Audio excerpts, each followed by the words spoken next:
हे असे सगळे देठ काढून घ्यायचे आणि जितके हे ब्लॅक असतील तितके चांगले, कारण जे ग्रीन असतात ते खाजाळू असू शकतात. आळूला खाज येत असेल जास्त तर ते ग्रीनमुळे येऊ शकते. तेव्हा हे देठ काढून घेतले, पानं आधी स्वच्छ धुवून घेतली, मग देठ कापले आणि देठ कापल्यानंतर आता मी हे फ्लॅट करून घेणार आहे, जेणेकरून आपण जेव्हा आळूवडी जेव्हा आपण गुंडाळू तेव्हा ती तुटणार नाही किंवा फोल्ड व्यवस्थित होईल.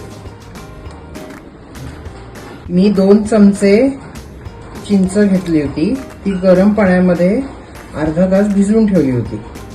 आता त्याचा हा छान कोळ तयार झालाय. आता हा कोळ मी गाळून घेणार आणि तो गाळलेल्या कोळमध्ये हा 2 चमचे गूळ घालणार आणि मग ही चिंच गुळाची ही पेस्ट आपण तयार करून आपल्याला आळूच्या पानांना लावायची आहे. हा आता चिंचेचा कोळ गाळून घ्यायचा.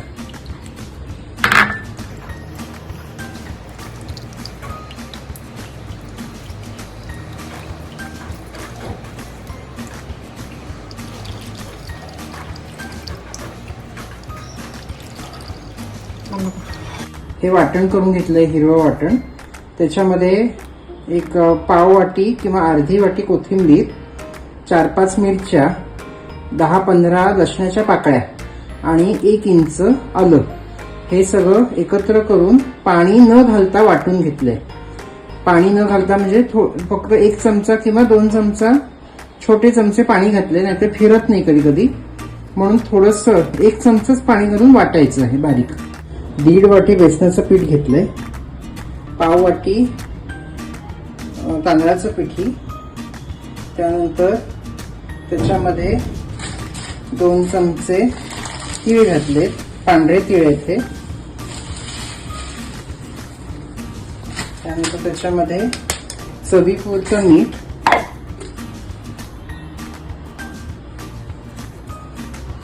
त्याच्यामध्ये पाव चमचा जिरेपूड, पाव चमचा हळद आणि पाव चमचा तिखट.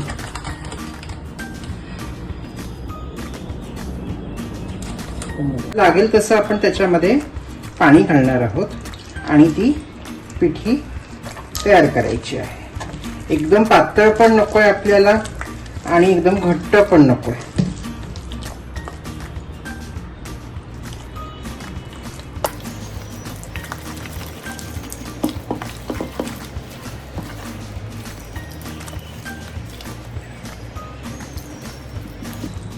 कन्सिस्टन्सी अशी ठेवायची की हे बघा मी तुम्हाला दाखवतो. हे असं घेतल्यानंतर हे एका ड्रॉप मध्ये अख्खं पडलं पाहिजे, असं मिक्स करून घ्यायचं. तुम्ही म्हणाल इथे चमचा का नाही वापरला, इथे हात का वापरला, तर हात ह्याच्यासाठी की चमच्याने कधी कधी ते मिक्स व्यवस्थित होत नाही, म्हणून हाताने एकजीव केलं गेलं जातं. हे बघा, हे असं घेतलं की हे असं एका ह्याच्यात पडलं पाहिजे, असं झटकून पडलं नाही पाहिजे, एवढी त्याची जाड कन्सिस्टन्सी ठेवावी लागते. आता हे केलेलं मिश्रण आहे हे आपण जेवढा जाड आपल्याला थर नाही लावायचा आणि पातळ पण लावू नका, जसं मध्यम असं लावता येईल तेवढं लावून घ्यायचं.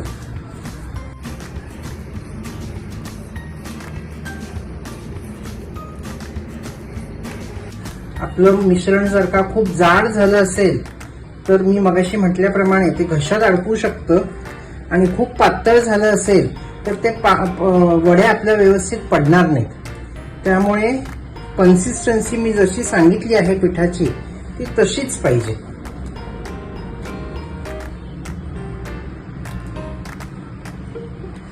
पानं माझी मोठी आहेत, तुमची जर का लहान असतील तर तुम्ही एका वेळेला 3 किंवा 5 लावू शकता पानं. माझी पानं मोठी आहेत त्याच्यामुळे मी फक्त 3 पानं लावणार आहे. हे आता असं लावलं, त्याच्यावर हे दुसरं पान असं ठेवलं.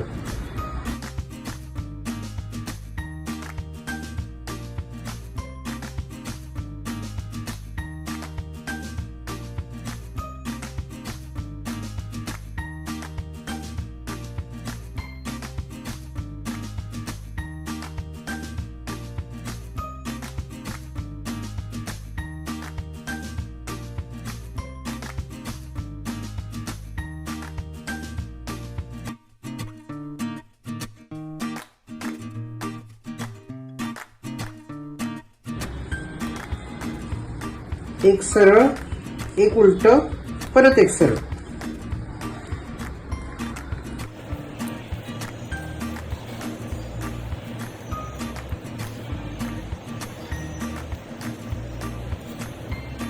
आता आपण साईडची अशी पानं दुमडून घेऊया.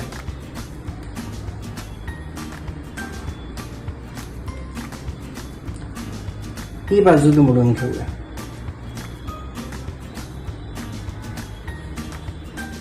चारी बाजू अशा व्यवस्थित दुमडून घेऊया.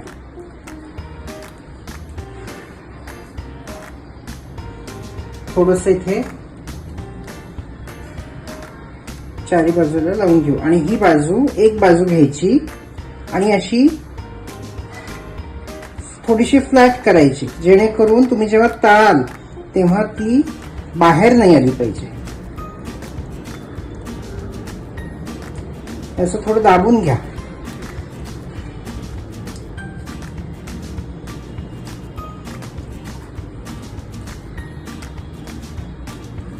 या अशा पद्धतीने आपल्याला बाकी सगळ्या भरून घ्यायच्या आहेत. हे आपण जसं आधीच दाखवलं त्या पद्धतीने हे आपण असे अजून 2 रोल करून घेतले. एकूण मी ह्याच्यासाठी 3 आणि 3, 6, 3, 9 पानं वापरलेली आहेत. इकडे मी पाणी वाफवायला ठेवलं आहे स्टीमर मध्ये. तिथे आता आपण चांगलं वाफवून घेऊया. जिथे आपण त्या वड्या उकडणार आहोत त्या डिशला मी तेल लावून घेतलेलं आहे आणि त्या डिशवरती आता आपण एक एक करून ह्या ज्या आपण वड्याचा रोल केलेले आहेत ते आपण ठेवूया.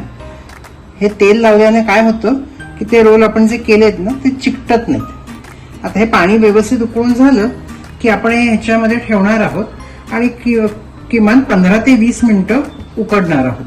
पाणी चांगलं उकळून झालेलं आहे. आता आपण ज्या वड्या आपण ठेवल्या आहेत त्या आपण उकडायला ठेवूया. या किमान 15 ते 20 मिनिटं आपल्याला उकडायला लागणार आहेत. या अशा ठेवून द्यायच्या आणि हे झाकण ठेवून आता हे बारीक गॅस ठेवलाय मी. हे आपल्याला 15 ते 20 मिनिटं व्यवस्थित उकडून घ्यायचे आहे.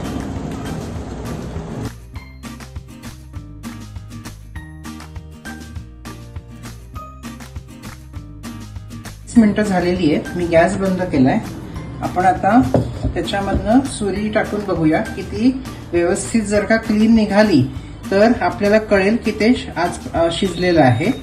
जर का ती ओली निघाली तर समजा आपल्याला कळेल की हे बघा, आता इथे तुम्ही बघितलं असेल तर हे बघा, हे ओलं नाहीये, हे सुकलेलं आहे. याचा अर्थ ती आपली शिजलेली आहे.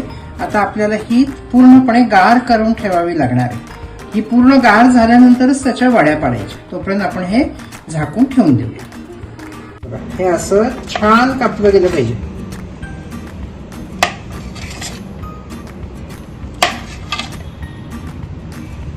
बारीक असं कापलत ना तर ती तळली पण छान जाते आणि मग शिजते पण छान. तुम्ही बघत असाल तर हे बघा छान लेअर आले.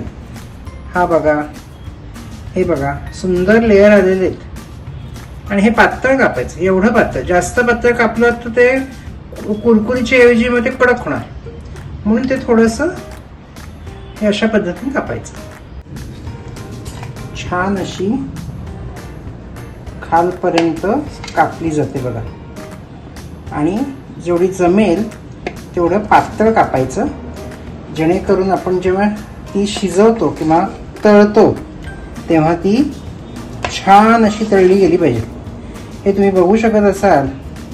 ते बघा छान लेअर आलेत बघा त्याचे. हे असं लेअर आणि कोरडी आहे बघा, म्हणून हे थंड झाल्यानंतरच कापायची. मी तुम्हाला अजून थोडी कापून दाखवतो. हे बघा,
बघत असाल तर माझी एकही अळूवडी ही तुटलेली नाही. छान आपल्या अळूवड्या ह्या न तुटता खमंग भाजल्या गेलेल्या आहेत.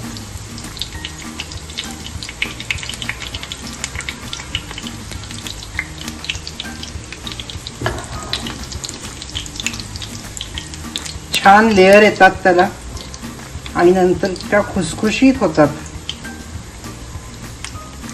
सगळं तेल व्यवस्थित काढून घ्या आणि या मंद आचेवरती भाजायच्या असतात.